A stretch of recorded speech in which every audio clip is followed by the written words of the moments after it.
ഷഹീദ് തുടരുന്നുണ്ട്. ഇപ്പോൾ ദൃശ്യങ്ങൾ കാണാം. ആ കുഞ്ഞുമായി ആംബുലൻസ് കോഴിക്കോട് മെഡിക്കൽ കോളേജ് ആശുപത്രിയിൽ നിന്ന് പുറപ്പെടുകയാണ്. ഷഹീദ്,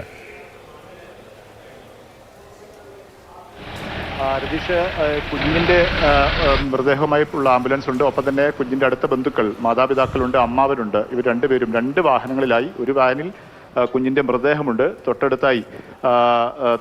തൊട്ടടുത്ത വാനിൽ ആംബുലൻസിൽ മാതാപിതാക്കളും അമ്മാവനും. അങ്ങനെ ഈ രണ്ട് വാനുകളിലായാണ് ഇവരിപ്പോൾ പുറപ്പെട്ടിട്ടുള്ളത്. സ്വാഭാവികമായും അവരുടെ മകനാണ്, 14 വയസ്സുകാരനുള്ള മകനാണ് മരിച്ചത്. സ്വാഭാവികമായും അവർക്ക് സംസ്കാര ചടങ്ങുകളിലൊക്കെ പങ്കെടുക്കേണ്ട അല്ലെങ്കിൽ അത്തരത്തിലുള്ള വൈകാരികമായ സാഹചര്യമാണ്. പക്ഷേ നിപ്പയുടെ കടുത്ത പ്രോട്ടോക്കോളാണ് ഇത്തരം നടപടികളിൽ. പ്രത്യേകിച്ചും ഇവർ ക്ലോസ് കോണ്ടാക്റ്റിൽ ഉള്ളതുകൊണ്ട് ഐസൊലേഷനിൽ കഴിയുന്ന സാഹചര്യമാണ്. അതുകൊണ്ട് തന്നെ സംസ്കാര ചടങ്ങ് ഒക്കെ പൂർണ്ണമായും പ്രോട്ടോക്കോൾ അനുസരിച്ച് മാത്രമേ അനുവദിക്കുകയുള്ളൂ. അല്ലെങ്കിൽ അത്തരം കർശനമായ സുരക്ഷാ മാനദണ്ഡങ്ങൾ പാലിച്ചുകൊണ്ട് മാത്രമേ അത് സംസ്കാരം നടക്കുകയുള്ളൂ.